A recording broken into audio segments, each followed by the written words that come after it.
Hello everybody, welcome to Business Study Classes. I am Mr. Vikas Mandke here, lecturer at KLE's MPPU College, Raibag. So ವಿದ್ಯಾರ್ಥಿಗಳೇ, ನಾವು 5ನೇ ಅಧ್ಯಾಯವನ್ನು ಕಲಿತಾ ಇದ್ದೀವಿ. We are learning the 5th chapter, that is emerging modes of business.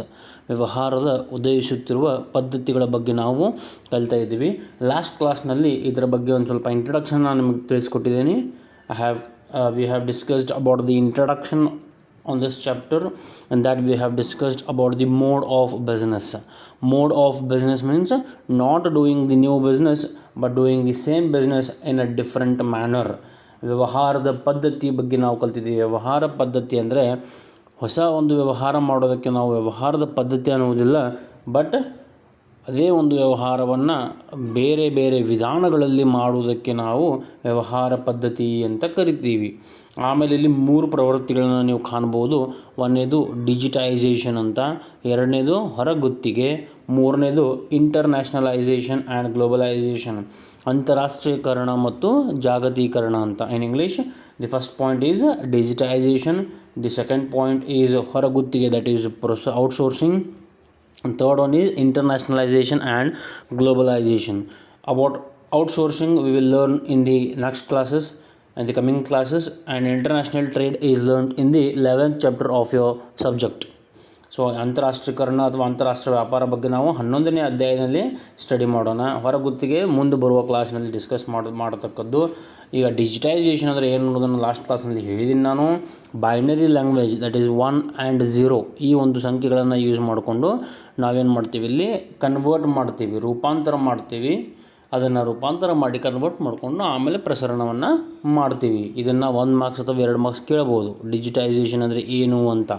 ಪಠ್ಯ ಆಗಿರ್ಬೋದು, ಧ್ವನಿ, ಚಿತ್ರ, video ಹಾಗೂ ಇನ್ನಿತರ ವಿಷಯ ವಸ್ತುಗಳನ್ನು 1 ಹಾಗೂ 0ಗಳ ಸರಣಿಗಳಾಗಿ ರೂಪಾಂತರ ಮಾಡಿ ಆಮೇಲೆ ಅವನ್ನು ವಿದ್ಯುನ್ಮಾನೀಯವಾಗಿ ನಾವು ಪ್ರಸರಣವನ್ನು ಮಾಡ್ತೀವಿ. ಕ್ಲಿಯರ್? ಆಮೇಲೆ ನಾವು ಕಲಿತಿದ್ದು ಈ ವ್ಯವಹಾರ ಬಗ್ಗೆ, ಈ ಬಿಸ್ನೆಸ್ ಅಂದರೆ ಏನು ಅಂತ. ವ್ಯವಹಾರ ಅಂತ ಅಂದರೆ ಏನು ಅನ್ನೋದನ್ನು ನಾವು ಆಗಲೇ 1ನೇ ಅಧ್ಯಾಯದಲ್ಲಿ ಕಲ್ತಿದ್ದೀವಿ.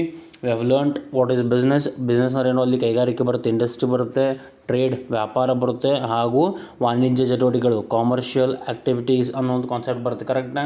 ಈಗ ಈ ವ್ಯವಹಾರ ಅಂದರೆ ಏನು, ಈ ಬಿಸ್ನೆಸ್ ಅಂದರೆ ಏನು, ಅಗೇನ್ ಅದೇ ಸೇಮ್, ಬಟ್ ಇಲ್ಲಿ ಒಂದು ಪಾಯಿಂಟನ್ನು ನಾವು ಎಕ್ಸ್ಟ್ರಾ ಆ್ಯಡ್ ಮಾಡ್ಕೋತೀವಿ. ದಟ್ ಈಸ್ ಗಣಕಯಂತ್ರಗಳ ನೆಟ್ವರ್ಕ್ ಮೂಲಕ ಈ ಒಂದು ಎಲ್ಲ ಕಾರ್ಯಗಳನ್ನು ನಾವು ಮಾಡ್ತೀವಿ. ಕೈಗಾರಿಕೆ ಆಗಿರ್ಬೋದು, ವ್ಯಾಪಾರ ಆಗಿರ್ಬೋದು, ವಾಣಿಜ್ಯ ಚಟುವಟಿಕೆಗಳಾಗಿರ್ಬೋದು, ಇವನ್ನೆಲ್ಲಗಳನ್ನು ನಾವು ಯಾವ ರೀತಿ ಮಾಡ್ತೀವಿ, ಗಣಕಯಂತ್ರಗಳ ನೆಟ್ವರ್ಕನ್ನು ಪ್ರಯೋಗ ಮಾಡಿಕೊಂಡು ಅದನ್ನು ಬಳಸ್ಕೊಂಡು ನಾವು ಈ ಒಂದು ಆ್ಯಕ್ಟಿವಿಟೀಸ್ ಅಥವಾ ಈ ಒಂದು ಕಾರ್ಯಗಳನ್ನು ನಿರ್ವಹಣೆ ಮಾಡ್ತೀವಿ. ಆಮೇಲೆ ವಿದ್ಯಾರ್ಥಿಯಾಗಿ ಅಥವಾ ಒಬ್ಬ ಗ್ರಾಹಕರಾಗಿ ನಮಗೆ ಪರಿಚಿತವಾಗಿರುವಂಥ ಒಂದು ನೆಟ್ವರ್ಕ್ ಯಾವುದು? ಅಂತರ್ಜಾಲ. That is internet, which is commonly used by everybody. So ಈ ಅಂತರ್ಜಾಲವನ್ನು ನಾವು ಬಳಸ್ಕೊಂಡು ಈ ವ್ಯವಹಾರವನ್ನು ಮಾಡ್ಬೋದು. ಆಮೇಲೆ ಸಂಸ್ಥೆಯು ನೋಡ್ರಿ, ದೊಡ್ಡ ದೊಡ್ಡ ಸಂಸ್ಥೆಗಳೇನಿರ್ತಾವಲ್ಲ, ಅವರು ಹೆಚ್ಚಾಗಿ ಈ ಒಂದು ಅಂತರ್ಜಾಲದ ಮೇಲೆ ಅವಲಂಬನೆ ಆಗಿರೋದಿಲ್ಲ. ಅದರ ಬದಲಾಗಿ ಅವರು ತಮ್ಮ ಖಾಸಗಿ ಒಂದು ನೆಟ್ವರ್ಕನ್ನು, ಖಾಸಗಿ ಒಂದು ಜಾಲಬಂಧವನ್ನು ಅವರು ಖರೀದಿ ಮಾಡಿ ಆ ಒಂದು ಸುರಕ್ಷತೆಯನ್ನು ಹೆಚ್ಚಿಸ್ಕೊಳ್ತಾರೆ ಅವರು. ಇದೆಲ್ಲ ಇಲ್ಲಿ ಈ ವ್ಯವಹಾರದಲ್ಲಿ ಬಿಸ್ನೆಸ್. ಈಗ ನಾವು ಕಲಿಬೇಕಾಗಿರೋದು ಈ ವ್ಯವಹಾರ ಮತ್ತು ಈ ವಾಣಿಜ್ಯಗಳ ವ್ಯತ್ಯಾಸ ಅಂತ. ಈ ಬಿಸ್ನೆಸ್ ಅಂದರೆ ಏನು ಮತ್ತು ಈ ಕಾಮರ್ಸ್ ಅಂದರೆ ಏನು, ಈ ವ್ಯವಹಾರ ಅಂದರೆ ಏನು ಹಾಗೂ ಈ ವಾಣಿಜ್ಯ ಅಂದರೆ ಏನು. ನಾವೇನು ಮಾಡ್ತೀವಿ, ವಿಶೇಷವಾಗಿ ಇವೆರಡು ಸಮಾನಾರ್ಥಗಳ ಪದ ಅಂತ ನಾವು ಅಂದ್ಕೊಳ್ತೀವಿ. ಬಟ್ ಇಲ್ಲ, ಅಲ್ಲಿ ಒಂದು ಸ್ಮಾಲ್ ವ್ಯತ್ಯಾಸ ಇದೆ. There is a small difference between ಈ ಬಿಸ್ನೆಸ್ ಆ್ಯಂಡ್ ಈ ಕಾಮರ್ಸ್. ನೋಡಿರಿ, ಈ ವಾಣಿಜ್ಯದಲ್ಲಿ ಹಾಗೂ ಈ ವ್ಯವಹಾರದಲ್ಲಿ ಇರುವಂಥ ವ್ಯತ್ಯಾಸ ಏನು. ಈಗ ಈ ವಾಣಿಜ್ಯ ಅನ್ನೋದು ಒಂದು ದೊಡ್ಡ ಪದನೋ ಅಥವಾ ಒಂದು ದೊಡ್ಡ ಕಾನ್ಸೆಪ್ಟೋ, ಅಥವಾ ಈ ವ್ಯವಹಾರ ಅನ್ನೋದು ಒಂದು ದೊಡ್ಡ ಕಾನ್ಸೆಪ್ಟೋ ಅನ್ನೋ ಒಂದು ಕ್ವಶನ್. ಇಲ್ಲಿ ಈ ವ್ಯವಹಾರವು ದೊಡ್ಡ ಕಾನ್ಸೆಪ್ಟ್ ಅಂತ ನೀವು ಹೇಳ್ಬೋದು. ಈ ವ್ಯವಹಾರವು ಬಹು ವಿಶಾಲವಾದ ಒಂದು ಅರ್ಥವುಳ್ಳ ಶಬ್ದ ಅಂತ ನೀವು ಕರಿಬೋದು.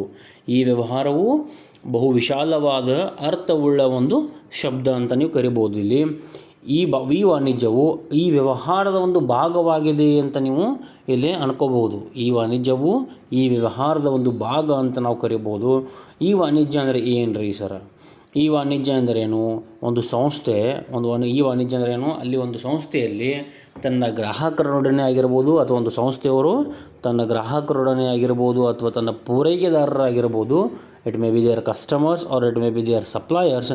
With the help of this electronic media, they communicate with their customers as well as suppliers. This is called as e-commerce. Communication with the customers and the suppliers with the help of electronic media is called as e-commerce. ಈ ವಾಣಿಜ್ಯ ಅಂದ್ರೇನು? ಸಂಸ್ಥೆಯೊಂದು ತನ್ನ ಗ್ರಾಹಕರು ಮತ್ತು ಪೂರೈಕೆದಾರರೊಂದಿಗೆ ಅಂತರ್ಜಾಲದ ಮೂಲಕ, with the help of internet, ಅಂತರ್ಜಾಲದ ಮೂಲಕ ನಡೆಸುವ ಸಂವಹನ ಅಂತ ನೀವು ಕರೆಯಬಹುದು. ಆಮೇಲೆ ಈ ವ್ಯವಹಾರ ಅಂದರೆ ಏನು ನೋಡಿರಿ. ಈ ವಾಣಿಜ್ಯ ಅಂದರೆ ಏನು ಅಂತ ನಮ್ಗೆ ಗೊತ್ತಾಯ್ತು. ಈಗ ಈ ವ್ಯವಹಾರದಲ್ಲಿ ಈ ವಾಣಿಜ್ಯ ಬರ್ತೈತಿ. ಈ ವ್ಯವಹಾರದಲ್ಲಿ ಈ ವಾಣಿಜ್ಯವೂ ಬರುತ್ತದೆ. ಈ ವಾಣಿಜ್ಯ ಮಾತ್ರವಲ್ಲದೆ, ಈ ವ್ಯವಹಾರ ಅಂದರೆ ಏನು? ಈ ವಾಣಿಜ್ಯ ಮಾತ್ರವಲ್ಲದೆ, ಈ ವಾಣಿಜ್ಯ ಅಂತ ಆಲ್ರೆಡಿ ಐತರೊಳಗಡೆ, ಅದಷ್ಟೇ ಅಲ್ಲ, ಅದೇ ರೀತಿ ಅದರೊಂದಿಗೆ ವಿದ್ಯುನ್ಮಾನೀಯವಾಗಿ ನಿರ್ವಹಿಸಲ್ಪಡುವಂಥ ವ್ಯವಹಾರ ಕಾರ್ಯಗಳು, ವಿದ್ಯುನ್ಮಾನೀಯವಾಗಿ electronically managed activities such as production, goods storage, product development, human resource management is also included in e-commerce. e-commerceದಾಗ ಈ ವ್ಯವಹಾರದಾಗ ಏನು ಮಾಡ್ತೀವಿ ನಾವು? e-commerce ಅಲ್ಲ, ಬಿಸ್ನೆಸ್. ಈ ವಾಣಿಜ್ಯದಲ್ಲಿ ಏನಂತ ಹೇಳಿದ್ದೀನಿ? ಕೇವಲ ಸಂವಹನವನ್ನು ಮಾಡ್ತೀವಿ, ಅಂತರ್ಜಾಲವನ್ನು ಬಳಸ್ಕೊಂಡು ನಾವು ಸಂವಹನವನ್ನು ಮಾಡ್ತೀವಿ. ಈ ವ್ಯವಹಾರದಲ್ಲಿ ಅಲ್ಲಿಯೂ ಕೂಡ ನಾವು ಅಂತರ್ಜಾಲವನ್ನು ಬಳಸ್ಕೊಂಡು ಸಂವಹನ ಮಾಡ್ತೀವಿ. ಬಟ್ ಅದಷ್ಟೇ ಮಾಡೋದಿಲ್ಲ, ಅದ್ರ ಜೊತೆ ನಾವೇನು ಮಾಡ್ತೀವಿ? ಇಲ್ಲಿ ಉತ್ಪಾದನೆ ಆಗಿರ್ಬೋದು, ಸರಕು ಸಂಗ್ರಹ ನಿರ್ವಹಣೆ ಆಗಿರ್ಬೋದು, ಉತ್ಪನ್ನ ಅಭಿವೃದ್ಧಿ ಆಗಿರ್ಬೋದು, ಹಾಗೂ ಮಾನವ ಸಂಪನ್ಮೂಲ ನಿರ್ವಹಣೆಗಳನ್ನು ಕೂಡ ಇದು ಒಳಗೊಂಡಿರುತ್ತದೆ. ಯಾವುದು? ಈ ವ್ಯವಹಾರ. ಸೊ ಅರ್ಥ ಆಯ್ತಾ? ಈ ವ್ಯವಹಾರ ಒಂದು ವಿಶಾಲವಾದ ಪದ ಅಂತ ನಾವು ಹೇಳ್ಬೋದು. ಇಲ್ಲಿ ಈ ವಾಣಿಜ್ಯವು ಈ ವ್ಯವಹಾರದ ಒಂದು ಭಾಗ ಅಂತ ಕರಿಬಹುದು. e-commerce is just a part of e-business. So e-business is a big term as compared to e-commerce. ಈಗ ನಾವು ನೆಕ್ಸ್ಟ್ ಕಲಿಬೇಕಾಗಿರೋದು ಈ ವ್ಯವಹಾರದ ವ್ಯಾಪ್ತಿ ಅಂತ. Scope of e-business. Scope of e-business ಅಥವಾ ಈ ವ್ಯವಹಾರದ ವ್ಯಾಪ್ತಿಯಲ್ಲಿ ಏನೇನು ಬರ್ಬೋದು ನೋಡ್ರಿ. ಇಲ್ಲಿ ಉತ್ಪಾದನೆ ಆಗಿರ್ಬೋದು, ಹಣಕಾಸು ಆಗಿರ್ಬೋದು, ಮಾರಾಟ ಪ್ರಕ್ರಿಯೆ ಆಗಿರ್ಬೋದು, ಹಾಗೂ ಸಿಬ್ಬಂದಿ ಆಡಳಿತದಂತಹ ಬಹುತೇಕ ವ್ಯವಹಾರದ ಕಾರ್ಯಗಳೇ ಅಲ್ಲದ ನಿರ್ವಹಣಾ ಕಾರ್ಯಗಳಾದ ಯೋಜಿಸುವುದು, ಪ್ಲ್ಯಾನಿಂಗ್ ಬಗ್ಗೆ, ಸಂಘಟಿಸುವುದು, ಆರ್ಗನೈಸಿಂಗ್ ಆ್ಯಂಡ್ ನಿಯಂತ್ರಣಗಳನ್ನು, ಕಂಟ್ರೋಲಿಂಗ್, ಇವುಗಳನ್ನು ಕೂಡ ನಾವೇನು ಮಾಡ್ಬೋದು? ಇಲ್ಲಿ ಗಣಕಯಂತ್ರಗಳ ನೆಟ್ವರ್ಕ್ ಮೂಲಕ, with the help of computer network we can manage this all activities. ಇವನ್ನ ಸೆಕೆಂಡರಿಯಲ್ಲಿ ನೀವು ಕಲಿಬೋದು. ಯೋಜಿಸುವುದು ಅಂದರೆ ಪ್ಲ್ಯಾನಿಂಗ್ ಬಗ್ಗೆ, ಆರ್ಗನೈಸಿಂಗ್ ಯಾವ ರೀತಿ ಸಂಘಟನೆ ಮಾಡಬೇಕು, ಸಂಘಟಿಸುವುದು ಯಾವ ರೀತಿ ನಾವು ನಿಯಂತ್ರಣವನ್ನು ಮಾಡಬೇಕು, ನಿಯಂತ್ರಿಸುವುದು, ಕಂಟ್ರೋಲಿಂಗ್. ಸೊ ಇವನ್ನೆಲ್ಲ ಕೂಡ ನಾವು ಇಲ್ಲಿ ಏನು ಮಾಡ್ತೀವಿ? ಗಣಕಯಂತ್ರಗಳ ನೆಟ್ವರ್ಕ್ ಮೂಲಕ, with help of computer network we all manage these types of activities. ಆಮೇಲೆ ಈ ವ್ಯವಹಾರದ ವ್ಯಾಪ್ತಿಯನ್ನು ನಾವು 3 ದಿಶೆಗಳಲ್ಲಿ ನೋಡಬಹುದು. ಈ ಒಂದು ನೆಟ್ವರ್ಕ್ಗಳನ್ನು 3 ದಿಶೆಗಳಲ್ಲಿ ನಾವು ವಿಸ್ತಾರವಾಗಿ ನೋಡಬಹುದು ಎಂದು ಹೇಳಲಾಗಿದೆ. ಇಲ್ಲಿ 3 ಥರದ ಯಾವ ದಿಶೆಗಳು, 3 ಡೈರೆಕ್ಷನ್ಸ್ ಯಾವ ಬರ್ತಾವೋ? ಒಂದು B2B ಅಂತ ಬರುತ್ತೆ, B2B. ಆಮೇಲೆ B2C ಅಂತ ಬರುತ್ತೆ, B2B, B2C. ಅದೇ ರೀತಿ ಇಂಟ್ರಾ-B. B2B ಅಂದರೆ ಏನು? ಸಂಸ್ಥೆಯೊಂದು ಬೇರೆ ವ್ಯವಹಾರ ಸಂಸ್ಥೆಗಳೊಂದಿಗೆ ಹೊಂದುವ ಪರಸ್ಪರ ಸಂವಹನಗಳು. B2B ಅಂದರೆ ಬಿಸ್ನೆಸ್ ಟು ಬಿಸ್ನೆಸ್, ವ್ಯವಹಾರದಿಂದ ವ್ಯವಹಾರಕ್ಕೆ, business to business. Business to business ಅಂದರೆ ಏನು? ಸಂಸ್ಥೆಯೊಂದು, ಒಂದು ವ್ಯವಹಾರದ ಸಂಸ್ಥೆ ಮತ್ತೊಂದು ವ್ಯವಹಾರ ಸಂಸ್ಥೆಯೊಂದಿಗೆ ಸಂವಹನ ಮಾಡುವುದಕ್ಕೆ ನಾವು B2B ಅಂತ ಕರಿತೀವಿ. B2C ವ್ಯವಹಾರದ ಒಂದು ಸಂಸ್ಥೆ ತನ್ನ ಗ್ರಾಹಕರೊಡನೆ ಸಂವಹನವನ್ನು ಮಾಡೋದಕ್ಕೆ ನಾವು B2C ಅಂತ ಕರಿತೀವಿ. ಇಂಟ್ರಾ-ಬಿ ಅಂದರೆ ಏನು? ಸಂಸ್ಥೆಯೊಳಗಿನ ಆಂತರಿಕ ವಹಿವಾಟುಗಳು, ಸಂಸ್ಥೆಯೊಳಗಿನ ಆಂತರಿಕ internal transactions. B2B business to business, where one business firm communicates with the other business firm. B2C business to customer, where one business firm communicates with the customer. Intra-B where the business has its internal transactions. ಆ ಒಂದು business ಒಳಗಡೆ within the business it is having the internal transactions. ಇದು ಡಯಾಗ್ರಾಮನ್ನು ನೋಡ್ಕೊಳ್ಬೋದು ನೀವು. B2B ಯಾವ್ದು ರೀತಿ ಬರುತ್ತೆ, B2B ಅಂತ ನೋಡಿರಿ, ಪೂರೈಕೆದಾರ ಅಂತ ಕೊಟ್ಟಾರೆ S1 S2 S3 ಅಥವಾ SN ತನಕ, ಅಂದರೆ ಸಪ್ಲೈಯರ್ 1 ಸಪ್ಲೈಯರ್ 2 ಅಂತ. ಪೂರೈಕೆದಾರ ಅಂದರೆ ಯಾರು? ಸಪ್ಲೈಯರ್ಸ್. ಅವರು ಕೂಡ ಒಂದು ವ್ಯವಹಾರದ ಸಂಸ್ಥೆ. ಪೂರೈಕೆದಾರ ಅಂದರೆ ಅವರು ಕೂಡ ಒಂದು ವ್ಯವಹಾರ ಮಾಡ್ತಾಯಿದ್ದಾರೆ, ಕರೆಕ್ಟಾ? ಅವ್ರು ಏನು ಮಾಡ್ತಾರೆ, ಈಗ ಒಂದು ವ್ಯವಹಾರದ ಸಂಸ್ಥೆ ಜೊತೆ ವಹಿವಾಟನ್ನು ಮಾಡ್ತಾರೆ. ಆಮೇಲೆ ಆ ಒಂದು ವ್ಯವಹಾರದ ಸಂಸ್ಥೆ ನೆಕ್ಸ್ಟ್ ಯಾರ ಜೊತೆ ವಹಿವಾಟನ್ನು ಮಾಡ್ತದೆ? ಗ್ರಾಹಕರೊಡನೆ. ಅದಕ್ಕೆ ನಾವೇನಂತೀವಿ? B2C. ಸೊ ಮೊದಲು ಬರೋದು ಯಾವುದು? B2B ಬಂದ ನಂತರವೇ B2C ಅನ್ನೋ ಒಂದು ಕಾನ್ಸೆಪ್ಟೇ ಬರುತ್ತೆ, ಕರೆಕ್ಟಾ? ಕ್ಲಿಯರ್? ಆಮೇಲೆ ಈಗ ನಾವು ಕಲಿಯೋಣ 1 by 1 ಈ 3 ಪಾಯಿಂಟ್ಗಳನ್ನು ಕಲಿಯೋಣ. ಫಸ್ಟ್ ಪಾಯಿಂಟನ್ನು ಬರ್ಕೋರಿ, B2B ವಾಣಿಜ್ಯ ಅಂತ. B2B ವಾಣಿಜ್ಯ, business to business commerce, B2B commerce. ನೋಡಿರಿ, ಇವೆಲ್ಲ ಈ ವಾಣಿಜ್ಯದಲ್ಲೇ ಬರ್ತಾವೆ. ಇಲ್ಲಿ ನಾವು ವಿದ್ಯುನ್ಮಾನ ಮಾಧ್ಯಮವನ್ನು ಬಳಸ್ಕೊಂಡೆ ನಾವು ವ್ಯವಹಾರವನ್ನು ಮಾಡ್ತಾಯಿದ್ದೀವಿ. ಇದು ಆಫ್ಲೈನ್ ಅಲ್ಲ, ಇದು ಆನ್ಲೈನ್ ಬಿಸ್ನೆಸ್ನೇ. ನಾವೇನು ಕಲಿತಾ ಇದ್ದೀವಿ? ಈ ಅನ್ನೋ ಒಂದು ಶಬ್ದವನ್ನು ಯೂಸ್ ಮಾಡ್ಕೊಂಡೇವಿ. ಎಲೆಕ್ಟ್ರಾನಿಕ್ ಬಿಸ್ನೆಸ್, ಎಲೆಕ್ಟ್ರಾನಿಕ್ ಕಾಮರ್ಸ್, ಕರೆಕ್ಟಾ? ಸೊ ಇಲ್ಲಿ ಬರುವಂಥ ಫಸ್ಟ್ ಪಾಯಿಂಟ್ ಯಾವುದು? B2B ವಾಣಿಜ್ಯ, B2B ಕಾಮರ್ಸ್. ಈ ವಾಣಿಜ್ಯದಲ್ಲಿ ತೊಡಗಿರುವ ಉಭಯ ಪಕ್ಷಗಳು ಯಾವುವು? ಉಭಯ ಪಕ್ಷಗಳು ಅಂದ್ರೇನು? ಎರಡೂ ಪಕ್ಷಗಳು, ಎರಡು parties. Both the parties which are concerned in E commerce R the business firms. ಉಭಯ ಪಕ್ಷಗಳು ವ್ಯವಹಾರ ಸಂಸ್ಥೆಗಳೇ ಆಗಿರುತ್ತವೆ. ಎರಡು ಪಕ್ಷಗಳು ಎಂಥವು? ಇವೆರಡು ವ್ಯವಹಾರದ ಸಂಸ್ಥೆಗಳೇ ಅಂತ ನಾವು ಕರೆಯಬಹುದು. ಆಮೇಲೆ ವ್ಯವಹಾರದಿಂದ ವ್ಯವಹಾರಕ್ಕೆ ನೋಡಿರಿ, ಒಂದು ವ್ಯವಹಾರದಲ್ಲಿ ಎರಡೂ ಪಕ್ಷಗಳು ಅಥವಾ ಬೋತ್ ದಿ ಪಾರ್ಟೀಸ್ ಏನು ಟ್ರಾನ್ಸಾಕ್ಷನ್ಸ್ ಮಾಡ್ತಾರೋ, ವಹಿವಾಟನ್ನು ಮಾಡ್ತಾರೋ, ಎರಡೂ ಒಂದು ಪಕ್ಷಗಳು ವ್ಯವಹಾರದ ಸಂಸ್ಥೆ ಆಗಿರುವುದರಿಂದ ಅದಕ್ಕೆ ನಾವು ಏನಂತ ಕರಿತೀವಿ? B2B, ವ್ಯವಹಾರದಿಂದ ವ್ಯವಹಾರಕ್ಕೆ ಅಂತ ಕರಿತೀವಿ. ಆಮೇಲೆ ಇಲ್ಲಿ ನೋಡಿರಿ, ಒಂದು ವ್ಯವಹಾರವನ್ನು ನಾವು ವೈವಿಧ್ಯಮಯವಾಗಿ ಮಾಡಬೇಕಂದ್ರೆ we want to do the trade in a different manners and with the effective manner. We need the suppliers intact, we need the goods and services, and we need the suppliers, and again we need the different all services, correct? ಅದೇ ರೀತಿ ಒಂದು ವ್ಯವಹಾರವನ್ನು ವೈವಿಧ್ಯಮಯವಾಗಿ ಮಾಡಬೇಕಾದ್ರೆ ಸರಕು ಸಾಮಗ್ರಿಗಳ ಪೂರೈಕೆದಾರರು ಅಥವಾ ವ್ಯಾಪಾರಿಗಳಾಗಿರುವ ಅವರ ಜೊತೆ ನಾವೇನು ಮಾಡಬೇಕಾಗ್ತದೆ? ಸಂಪರ್ಕವನ್ನು ಇಟ್ಕೋಬೇಕಾಗ್ತದೆ, ಕರೆಕ್ಟಾ? We need to keep the contact of the suppliers in consideration of ಗೂಡ್ಸ್ಗಳಿಗೆ ಸಂಬಂಧಪಟ್ಟಂತೆ ಸಪ್ಲೈಯರ್ಸ್ ಜೊತೆ ನಾವು ಏನು ಮಾಡಬೇಕಾಗುತ್ತೆ? ಸಂಪರ್ಕವನ್ನು ಇಟ್ಕೋಬೇಕಾಗ್ತದೆ. ಆ ಒಂದು ಸಂಸ್ಥೆಯು ತನ್ನ ಗ್ರಾಹಕರಿಗೆ ಉತ್ಪನ್ನಗಳನ್ನು ವಿತರಿಸುವ ಮಾರ್ಗದ ಭಾಗವಾಗಿಯೂ ಇರಬಹುದು. ಉದಾಹರಣೆಗೆ ನೋಡಿರಿ, ಉದಾಹರಣೆಗೆ ಮೋಟರ್ ವಾಹನಗಳ ತಯಾರಿಕೆಗೆ ಬೇಕಾಗುವ ಬಿಡಿ ಭಾಗಗಳನ್ನು ಮೋಟರ್ ವಾಹನದ ಕಾರ್ಖಾನೆಯ ಸಮೀಪ ಅಥವಾ ಹೊರ ದೇಶಗಳೆಲ್ಲಾದರೂ ಉತ್ಪಾದನೆ ಆಗಿರಬಹುದು. ಒಂದು ಮೋಟರ್ ವಾಹನವನ್ನು ನೀವು ತಯಾರು ಮಾಡ್ತಿದ್ದೀರಿ, ಅದಕ್ಕೆ ನಿಮಗೆ ಬಿಡಿ ಭಾಗಗಳು ಬೇಕು, ಕರೆಕ್ಟಾ? ಸ್ಪೇರ್ ಪಾರ್ಟ್ಸ್ ಅಂತ ಕರಿತೀವಿ, ಆಟೋಮೊಬೈಲ್ಸ್ ಅಂತ ಇಂಗ್ಲೀಷ್ನಲ್ಲಿ. ಅಂದರೆ ನಮ್ಮ ವರ್ಡ್ ಲ್ಯಾಂಗ್ವೇಜ್ನಲ್ಲಿ ಸ್ಪೇರ್ ಪಾರ್ಟ್ಸ್ ಅಂತ. ಬಿಡಿ ಭಾಗಗಳು ನಮಗೆ ಬೇಕು, ಕರೆಕ್ಟಾಗಿ ತಯಾರು ಮಾಡಲಿಕ್ಕೆ. ಆವಾಗ ನಾವೇನು ಮಾಡ್ತೀವಿ? ಒಂದೇ ಕಾರ್ಖಾನೆ ಮೇಲೆ ಅವಲಂಬನೆಯನ್ನು ಮಾಡೋದಿಲ್ಲ. ನಾವೇನು ಮಾಡ್ತೀವಿ? ಯಾಕಂದರೆ ಒಂದೇ ಕಾರ್ಖಾನೆ ಮೇಲೆ ಅವಲಂಬನೆ ಮಾಡಿದಾಗ ಆ ಒಂದು ಕಾರ್ಖಾನೆ ಉತ್ಪಾದನೆ ಮಾಡಲಿಲ್ಲ ಅಂದಾಗ ನಿಮಗೆ ಮತ್ತೆ ಆ ವಸ್ತುಗಳ ಕೊರತೆ ಉಂಟಾಗೋದು, ಕರೆಕ್ಟಾ? ಸೊ ನೀವೇನು ಮಾಡ್ತೀರಿ? ಬೇರೆ ಬೇರೆ ಕಾರ್ಖಾನೆ ಮೇಲೆ ಅವಲಂಬನೆ ಮಾಡಿರ್ತೀರಿ. ಒಂದು ಕಾರ್ಖಾನೆ ಅಂದರೆ ಮತ್ತೊಂದು ಕಾರ್ಖಾನೆಗೆ ಹೋಗಿ ನಿಮ್ಮ ಬಿಡಿ ಭಾಗಗಳನ್ನ ತಗೊಂಡು ಬರ್ತೀರಿ. ಸೊ ಇದೇನು ಮಾಡ್ತೀರಿ? ನೀವು ಬಿಸ್ನೆಸ್ ಟು ಬಿಸ್ನೆಸ್ ಮಾಡ್ತಾಯಿದ್ದೀರಿ. ಒಂದು ವಸ್ತುವನ್ನು ತೊಗೊಂಬರಕತ್ತೀರಿ ನೀವು ಒಂದು ಕಾರ್ಖಾನೆಯಿಂದ. ಒಂದು ಮೋಟರ್ ವಾಹನಕ್ಕೆ ಬೇಕಾಗುವಂಥ ಒಂದು ಬಿಡಿ ಭಾಗನ ನೀವು ಒಂದು ಕಾರ್ಖಾನೆಯಿಂದ ತೊಗೊಂಡು ಬರತ್ತೀರಿ. ಯಾಕೆ ತೊಗೊಂಬರಕತ್ತಿದ್ರಿ? ಒಂದು ವಾಹನವನ್ನು ತಯಾರಿಸಲಿಕ್ಕೆ. ಆ ವಾಹನವನ್ನು ನೀವೇನು ಮಾಡ್ತೀರಿ? ಈಗ ಮುಂದೆ ಮತ್ತೆ ಗ್ರಾಹಕರಿಗೆ ಮಾರಾಟ ಮಾಡ್ತೀರಿ, ಕರೆಕ್ಟಾ? ನೀವೇನು ಮಾಡ್ರಿ? ಈಗ ಬಿಡಿ ಭಾಗವನ್ನು ತೊಗೊಂಡು ನೀವು ಅದನ್ನು ಬಳಸ್ಕೊತಾ ಇಲ್ಲ, ಬಟ್ ಅದನ್ನು ಗ್ರಾಹಕರಿಗೆ ಕೊಡ್ತಾಯಿದ್ದೀರಿ.